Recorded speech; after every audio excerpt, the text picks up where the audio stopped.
और आपको आगे आने वाला एसएससी सीजीएल निकालना है।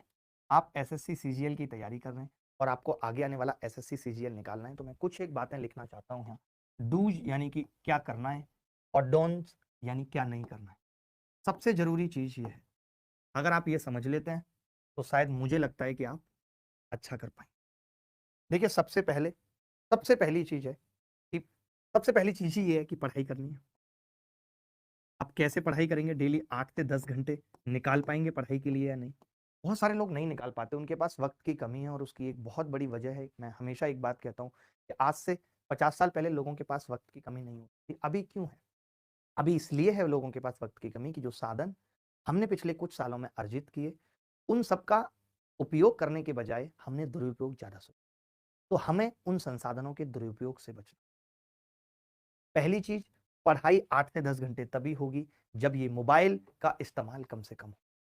जिसने मोबाइल के इस्तेमाल को लिमिटेड कर दिया, आज हम सबसे ज्यादा समय इंस्टाग्राम रील्स, सबसे ज्यादा समय यूट्यूब रील्स में बिता रहे हैं। कोई मतलब इस चीज का नहीं है।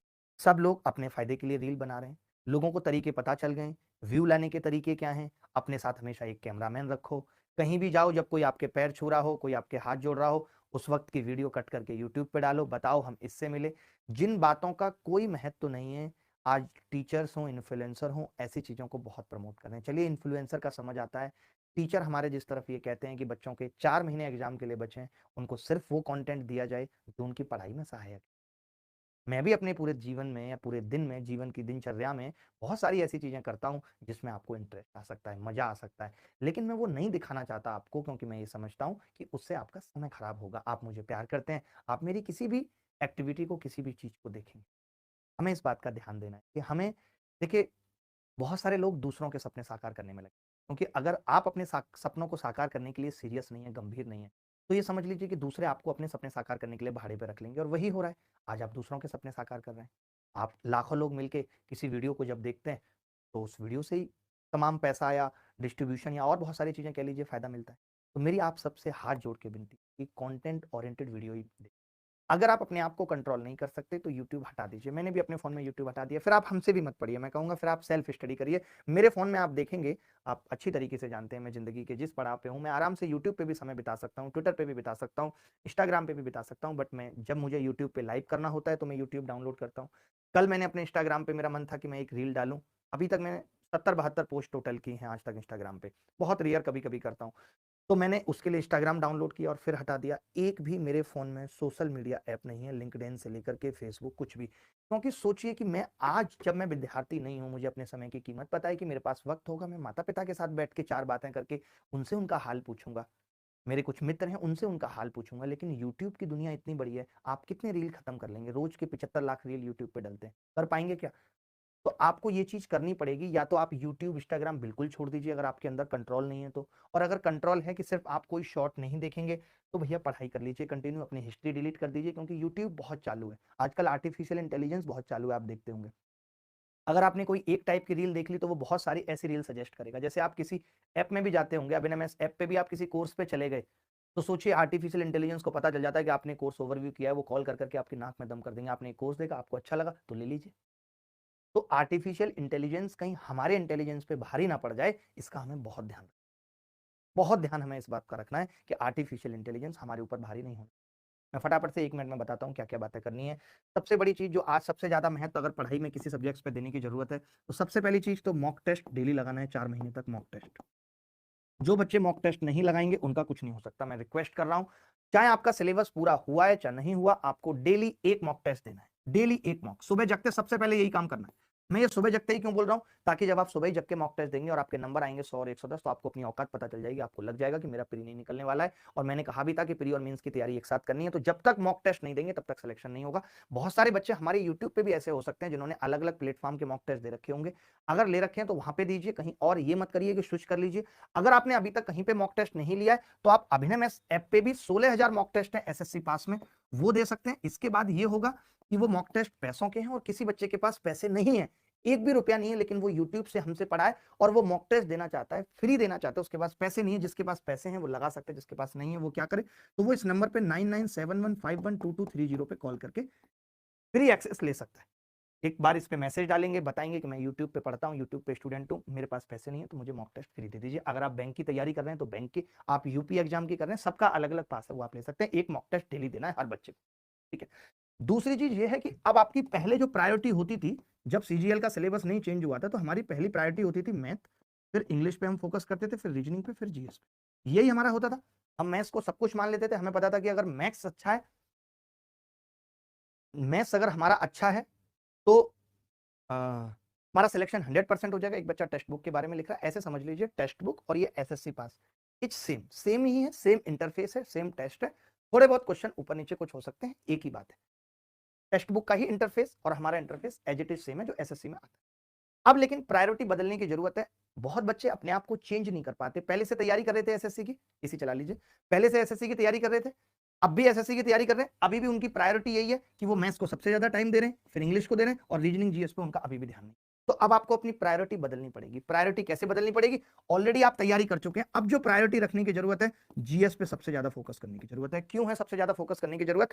क्योंकि जीएस में आप जितने सवाल देखिए, मैथ्स में कंपटीशन खत्म हो चुका है। क्यों खत्म हो चुका है? वो 30 आसान सवाल पूछेंगे, वो 25 आसान सवाल पूछेंगे, हर बच्चा कराएगा। एक आध क्वेश्चन का डिफरेंस हो सकता है कि आप 30 कराए और वो 29 कराए, इससे ज्यादा डिफरेंस नहीं हो सकता। तो फिर सिलेक्शन कौन डिसाइड करेगा? सिलेक्शन डिसाइड करेगा जीएस डिसाइड करेगा, रीजनिंग डिसाइड करेगी, क्योंकि रीजनिंग में भी कुछ अच्छे सवाल आ रहे हैं। अब प्रायोरिटी बदलने की जरूरत है और सबसे लास्ट में मैथ्स लाने की जरूरत है। एकदम उल्टा हो गया है सब कुछ। मैं क्या कह रहा हूं, एकदम उल्टा हो गया है कि पहले मैथ्स पे सबसे ज्यादा फोकस, फिर इंग्लिश पे, फिर रीजनिंग पे, फिर जीएस पे। अब सबसे ज्यादा फोकस करने की जरूरत है जीएस पे, फिर रीजनिंग पे, फिर इंग्लिश पे और फिर मैथ्स पे। क्यों? क्योंकि मैथ्स देखिए, एक आध परसेंट चांस है एसएससी हर 6 साल के बाद एक बार मुश्किल पेपर पूछेगी, हमेशा नहीं पूछेगी। और हम लोग जिस लेवल का पढ़ाते हैं, तो आप लोग इतने इंटेलिजेंट बन चुके हैं कि उस मुश्किल को भी बहुत आसानी से निपटा लेंगे। तो मैं जो कह रहा हूं उस चीज पे फोकस करिए कि सबसे ज्यादा जीएस पे, और जीएस को आप बहुत गहराई में पढ़ना पड़ेगा, बहुत गहराई में जीएस को पढ़ना पड़ेगा।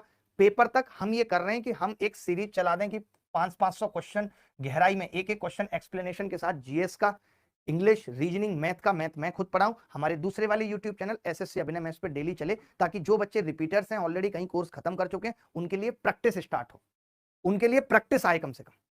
मेरी बात समझ रहे हैं?